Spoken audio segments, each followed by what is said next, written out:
Hi, my name is Bonnie Turpin. Today I'm going to talk to you about the CRAAP method for analyzing websites in order to determine whether or not they're credible. There are 5 components to the CRAAP test. The first is currency or timeliness. This refers to when the website was published or updated. You're typically looking for websites that have been published or updated within the last 5 years because you definitely want to use the most current information. The second step of the CRAAP test is relevance. Relevance is whether or not the information provided is on topic and is going to be useful to you. Sometimes you have to consider the audience of the website. For example, some of the websites that I found were created by teachers for teachers, so they were pretty relevant to the topics I was searching. Next is authority. Authority is basically who wrote this site and where is this information coming from. So the authority is who's the author, and accuracy is where does this information come from? Is there any way to validate the information, back it up, and find out if it's true? Finally, you have purpose. Purpose is whether or not the website is giving you a biased point of view, whether or not they're trying to promote an idea or service or sell you a product. I also encountered this during my searches. Some of the sites created by teachers were basically blog posts that led you to their Teachers Pay Teachers page. So, during this entire process of analyzing different websites using the CRAAP rubric, what I learned is obviously the higher score, the more valid the website.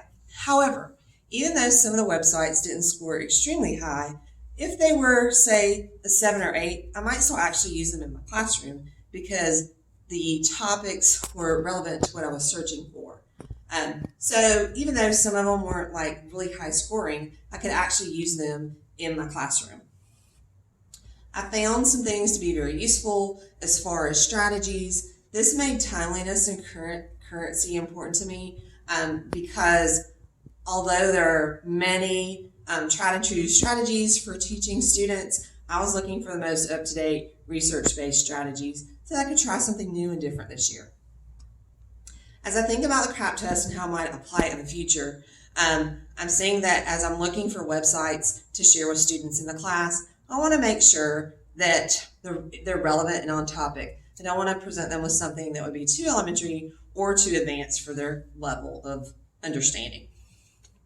Additionally, when I went through this process, I used Google as my search engine. And when I'm going to start using, when I start looking for research for this graduate level class, I'm more likely to use Google Scholar. I know that that will result in searches that give me more scholarly and academic articles that I can cite in my research papers that I'm working on for this class. So what I basically learned is websites that score in that good range, say between a 7 and a 10, are pretty decent for using as far as my classroom purposes. But then obviously I'm going to look for higher scoring sites to actually use as citations in an academic paper or piece of work, especially at this graduate level.